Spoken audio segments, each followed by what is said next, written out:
এটা প্রথম আকাশ নয়। প্রথম আকাশ যে কত দূরে আমেরিকার নাসার বিজ্ঞানীরাও জানে না।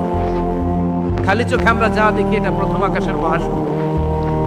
এর অনেক অনেক অনেক উপরে প্রথম আকাশ, এরপরে দ্বিতীয় আকাশের মহাশূন্যের স্তর শুরু, এরপরে দ্বিতীয় আকাশ, তারপরে তৃতীয় আকাশের মহাশূন্যের স্তর শুরু, তারপরে তৃতীয় আকাশ। একটা চেয়ে আর একটা বড়। প্রথম আকাশের চেয়ে দ্বিতীয় আকাশ কত বড় বলি, আপনার হাতের আংটিটা যদি সাহারা মরুভূমিতে আপনি ছুঁড়ে ফেলে দেন, পুরো মরুভূমির তুলনায় আংটি যত ছোট, আল্লাহর দ্বিতীয় আসমানের তুলনায় আল্লাহর প্রথম আসমানটা ঠিক তত ছোট। একটার চেয়ে একটা বড়, একটার চেয়ে একটা বড়। সূর্য দেখে আমরা অবাক হয়ে যাই, 9,30,00,000 মাইল দূরে। এই পৃথিবীর চেয়ে 13 লক্ষ গুণ বড়।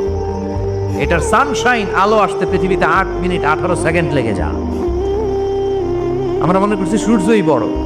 আমরা বসে আছি মাইথার দিয়াতে, তাই না? এই জায়গাটার নাম কি? মাইথার দিয়া